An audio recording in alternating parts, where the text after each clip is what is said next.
Welcome back to the College Sports Report. I am your host, as always, Brandon Buckner. So let's get back to some more Big East news, shall we? So the Big East Conference hosted men's and women's basketball events this weekend, with programs aimed at helping student athletes succeed on and off the court, and after their college careers are over. For men's basketball, freshman fundamentals assist fourth-year student athletes with the transition from high school to college and the elite level of Big East basketball. All 36 freshmen on league rosters participated. Transition game aims at upperclassmen, helping assist women's players in the shift from college to being a professional. Hashtag, I'll quote, "We're so glad of all of you who are part of the Big East family," said Big East Commissioner Val Ackerman. He says this is a tough league, a proud league. He says we want to make it a great experience for you, and we want you in 4 years to leave with your degree. He also says you are all going to get incredible education. He says you're entering a new chapter in your life as a student athlete, said Stu Jackson, Big East Executive Senior Associate Commissioner for men's basketball. In his remarks at Freshman Fundamentals, he says we're here to assist you and help face your concerns and issues to help you achieve your goals. The virtual format allowed both groups to hear from some of the same speakers in individual sessions. Dr. Alfie Breland Noble, mental health expert, renowned researcher, consultant, and author, used the hashtag "You're Never Alone" to show that there are always people who care, and emphasized that student athletes should seek support when needed, and added thoughts how they can help others. Dr. Alfie, as she is known, offered one practical suggestion to reduce stress: reduce time on social media. The Freshman Fundamentals former player panel, hosted again by St. John's Tyreek Turner, included Connecticut's Caron Butler, Marquette's Marcus Howard, and Villanova's Josh Hart. Turner, who has enjoyed a successful career in the financial investment field and is a broadcaster for Fox Sports, and the panelists urged the freshmen to take advantage of networking opportunities during their college careers.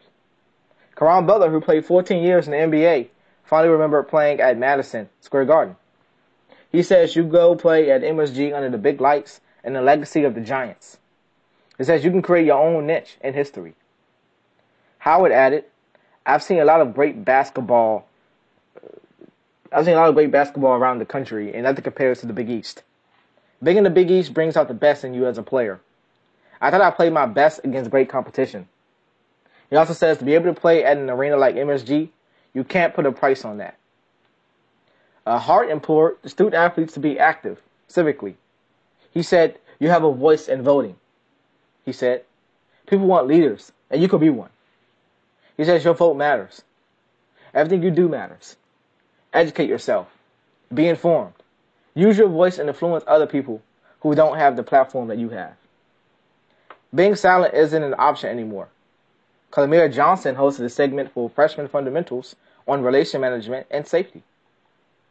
Johnson has been a regular FF contributor. She is the executive director of Sexual Assault Services for Holistic Healing and Awareness, SASHA, which was formed to eradicate intimate partner violence in our society. Johnson addressed how the freshmen can navigate the college space with respect to personal relationships.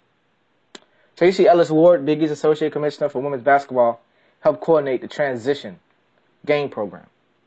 They said, we did our best to try to bring the student athletes the highlights of the transition game program and brought them what was most important and relevant to the times we're living in, said Ellis Ward. Everything from the former player panelists to strength finders to learning more about civic engagement and minding your own mental health are all very important to hold close to their hearts as they navigate this academic year and this basketball season. Transition game participants heard from Connecticut graduate and WNBA standout Renee Montgomery, along with Dr. Andrew McIntosh and Scott Keening from Ross Initiative and Sports for Equality. #RISE. Regarding the importance of civic engagement and social activism. Student athletes were put into small groups for genuine discussions on what they can do to address inequalities and direct social change. Montgomery shared her journey regarding the decision to forego the 2020 WNBA season and committed fully to activism. She says, knowing what's happening in this world, everything is bigger than basketball right now, said Providence student athlete Kara Spock. She says, using our platforms and seeing how the panelists like Renee Montgomery are using their platform to spread awareness and empowering others to use their voices. Being in the Big East Conference and participating in Transition Game is empowering all of us to use our voices and platforms. Rises McIntosh and Kohaning also spoke to the freshman fundamentals group. Sherrod Tomlinson addressed Transition Game with the Strength Finders exercise. Tomlinson, a personal development and community outreach expert, works with organizations to help employees, managers, and teams attain peak performance. Tomlinson is the director of the RISE Network at St. John's. The Transition Game former player panel focused on how the skills they developed as a student athletes can translate into a successful career path. The former player panel included Crichton's Sarah Robarge, Georgetown's Monica McNutt, Marquette's Karita Coins-Agam, and Villanova's Brianna Wise. Robarge is a pediatric nurse and heart transplant coordinator in Omaha, Nebraska. McNutt is a broadcaster for several television outlets, including Fox Sports, ESPN, SAS ACC Network, and MSG Network. Coins-Agam is VP of Partner Strategy and Management of the Milwaukee Bucks. Wise, the assistant director of the USA National Women's Basketball Team for USA Basketball.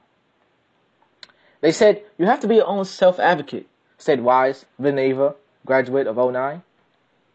They said, it's daunting entering the workforce, and as a student athlete, I was very afraid because I did feel so behind. I didn't have internships. I felt like my network was just my coaching staff, just the athletic department, but you have to find confidence. She said, I was able to become a Division I athlete, which is hard enough to do. So take that confidence and hard work, diligence, perseverance, in the next phase. It's going to serve you well in that next step.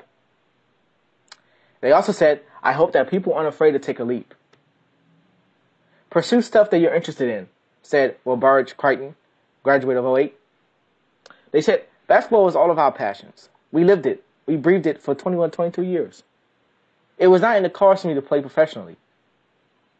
They said, find out what you like, what your interests are. Research and investigate, and then go at it with all of your heart.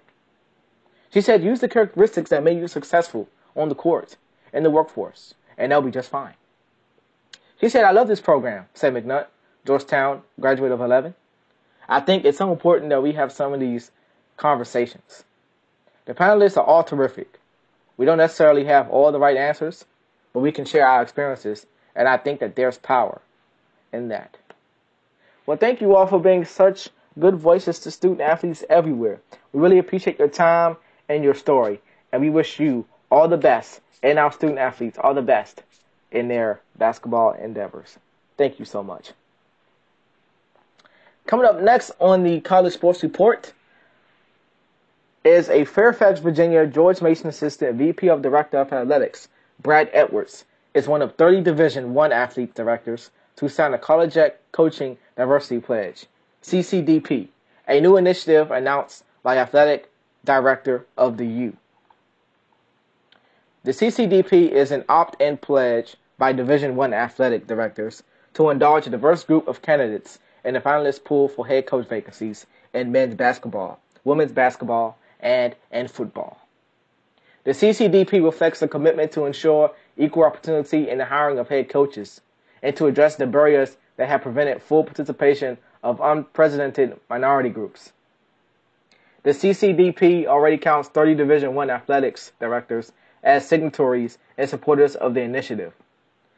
These leaders represent 18 Division I leagues from coast to coast, including the Atlantic 10, Atlantic Sun, Big Sky, Big South, Big West CAA Conference, USA, Horizon League, Mid-American, Missouri Valley, Ohio Valley, Patriot League, Southeastern, Southern, Southland, Sunbelt, West Coast Conference, and Western Athletic Conference. The College Ed Coaching Diversity Pledge will be overseen by an esteemed group of independent higher education and sports leaders who comprise the Board of Advocates and the Board of Coaches. The Board of Advocates will work directly with the third-party clearinghouse designee, James Moore and Company, to conduct a selective review of a representative sample of coaching searches to ensure compliance with the CCDP on an annual basis. Members of the public can view the names of the athletic directors who have signed the pledge, as well as their compliance status by Board of Advocates. The Board of Advocates names are Katrina Adams, former CEO and President of the United States Tennis Association; Debbie Antonelli, leading women's basketball TV analysis; Arnie Duncan, former United States Secretary of Education; Lynn Elmore, Columbia University lecturer, men's basketball TV analysis; Richard Lapchick, Director of the Institute for Diversity and Ethics in Sports, TIDES; Merritt Norville, Executive Director of National Association for Coaching, Equity, and Development; and former Athletics Director at Michigan State University, Charlotte Wisters Renfro. Associate Faculty Chair, Undergraduate Program at Indiana University's Kelley School of Business, and former VP of Diversity and Inclusion at the NCAA, Michael Tenenbaum. ESPN NFL Front Office Insider and former EVP, General Manager of the Miami Dolphins, and the New York Jets. The Board of Coaches. Michelle Clark, Hurd, Head Women's Basketball Coach, University of Cincinnati. Tavares Hardy, Head Men's Basketball Coach, Loyola University, Maryland. Chris Holtman, Head Men's Basketball Coach, The Ohio State University. Mike London, Head Football Coach, the College of William and Mary. Van Malone, Assistant Head Football Coach, Kansas State University. Kazuno Martin, Head Men's Basketball Coach, University of Missouri. Jay Norville, Head Football Coach, University of Nevada. And Joni Taylor, Head Women's Basketball Coach, University of Georgia.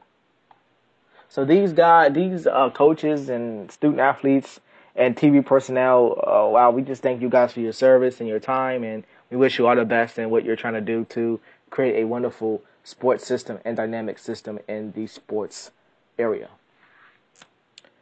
Moving on here on the College Sports Report, we take a look at the national pundits from John Rothstein to Rob Dauster. They agreed to win in the Atlantic 10. You need good guard play. Mason has featured its fair share of exceptional guards during Dave Paulson's tenure as head coach. From Marquise Moore to Otis Livingston II to Justin Kier, Patriot guards have set school records, garnered national recognition, and made Mason Nation proud with outstanding grit and tenacity on the court.